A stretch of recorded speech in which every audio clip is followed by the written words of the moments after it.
morning. Welcome to this week's edition of the Fast Five. It's April 20th, 2018, one of my favorite days of the year.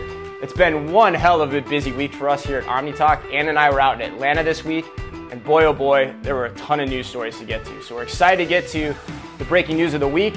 The biggest news story probably was Starbucks, and quite frankly, I'm a better writer than I am a speaker, so if you're interested in checking out our thoughts there, please go to the written version of the Fast Five that's out on OmniTalk right now. I think I encapsulate my feelings there much better than I could now. So without further ado, we'd love to get to the headlines. And the headlines this week start with Brandless. All right, Brandless. Retail dive named Brandless one of the most innovative companies for 2017. And when I saw that, I got to tell you, I'm not sure what to make of them. I think it's an exciting business, and it could be a great business, but there are a few things I need to nail down first before I get on the Brandless bandwagon. Number one, first, let's get this out of the way. Brandless, you are a brand. Number two, this brand tax. Brandless claims that they have that CPGs charge a brand tax for all these unnecessary activities that they do on a given day. And they want to give that tax, so to speak, back to the consumer. But here's the thing. You go on their webpage, it's hard to understand what that tax is. And it also reminds me of something that I learned back in business school from one of my professors. And he said, you can take a node out of your network, but the activities of that node still need to be accomplished. And if you remember back to e-commerce back in the days, we thought, oh, look, we can remove the delivery to stores and it's going to have all these efficiencies and yada, yada, yada. And look what happened. It didn't.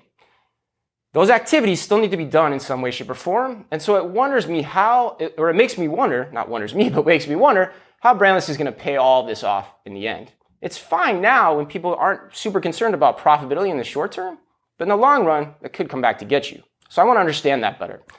And then number three, they're starting to go into stores. All right, they announced today they're going to have a pop-up in LA, and they're not going to sell products. They're going to sell experiences. They're going to have people come and talk about the brand. And that made me think, and honestly, it kept me up all night. It made me start to think, is this really just another version of an infomercial? And possibly a more inefficient version of an infomercial? If you think about it, infomercials existed because people didn't have a way to get distribution for their products. But they had great products, and they were great businesses. So Ron Popeil and others made tons of money doing them. Well, this is kind of the same idea. You've got an e-commerce portal now for lots of different players, not just Brandless. You get your products up on there. You start creating these pop-up shops, and you start talking to them throughout all the country. Yeah, it might work, and it's expensive. But is that better than an infomercial? Is it better than, say, live streaming your media a la HQ and their app? I think these are things to think about. Going into stores, pop-ups, all the fervor around that, yeah, you can see why it's happening with all the irrational money that happens from celebrity investors, or even the irrational money that still happens from VCs that say, just get your product out there, it doesn't matter what the cost, doesn't matter what the profitability is. I think we're going to learn more about this over time, and we're going to stay close on this. All right, number two, Home Depot. Great article coming out of Recode from Jason Del Rey. As usual, Home Depot is going to hire 1,000 more workers for their digital activities. Got the chance to listen to Home Depot this week at Home Delivery World in Atlanta, and I was blown away. I mean, they just have an incredible business. They want to be the fastest, most efficient deliverer of home improvement products, and I think they've got a leg up on Amazon. I mean, for me, I'll never forget this moment. I was driving down the street and I saw this huge flatbed truck of lumber and concrete, and I said to myself, there's no way Amazon can do that. And there's no way Amazon can also touch their incredibly strong network of contractors who are doing all the building and the home remodeling. So kudos to Home Depot for all their work and continuing to invest to stay out in front of Amazon on something that truly is a competitive advantage. And when I look at that truck, big truck, those long pieces of wood. Sorry. Okay, story number three, Walmart. Walmart announced that they're redesigning their website this week.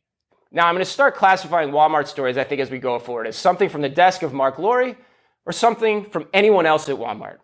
Recently, for the last few weeks, I've been pretty excited about the stories coming out from everyone else at Walmart, but this week's story came out from Mark Lowry, so you're not surprised that I'm skeptical. And here's why. You read their press release, it talks about three things. It talks about personalization. Yeah, every freaking website in the world does personalization, so no big deal there. It talks about the beauty of the website design, which I'll get to in a second. And it talks about home specialization. It talks about curating different designs and aesthetics within home. Well, e-commerce guy with a strong home background, I can tell you the latter, everyone does that. So again, no big deal. You're not going to see a lot of sales from that. Secondly, this beauty idea. This one's really concerning because I got to tell you, when I started in e-commerce, the first thing I thought when I looked at everyone's webpage was, man, all these should look more beautiful. But I didn't know what the hell I was talking about. As I got my feet wet in e-commerce, what I learned is what really matters is item data quality, findability. Can people navigate through your site quickly and easily? It's a very common thing for people that aren't familiar with e-commerce to think that beauty matters. And so what worries me is that actually this could be a move and a press release that's as much for the internal population at Walmart as it is about the external community. And let's not forget that redesigning and replatforming an entire website is hard to test, and it can be difficult. And so if it doesn't work well, that might not bode well for sales.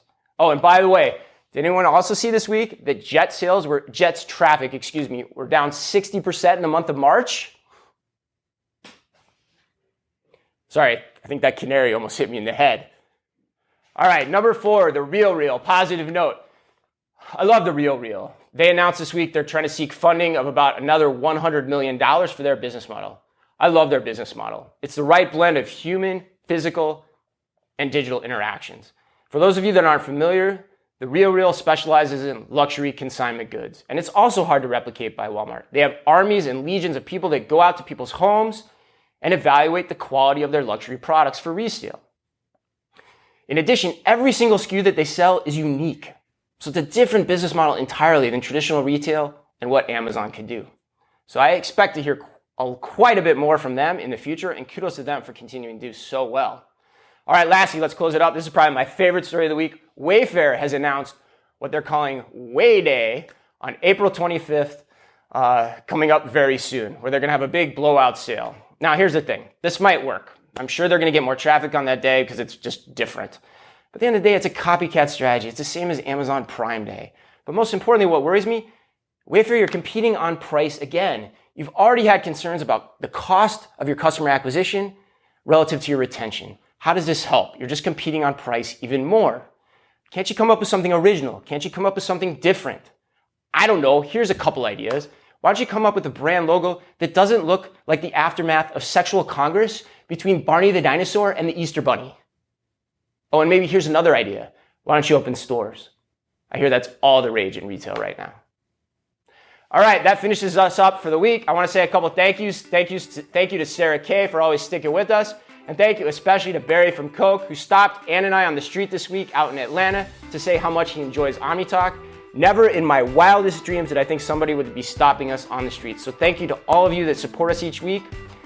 Also, next week, I'll be at the Relevant Health Roundtable on Tuesday here in Minneapolis, talking about the potential impact of Amazon on the healthcare industry. And as always, of course, be careful out there.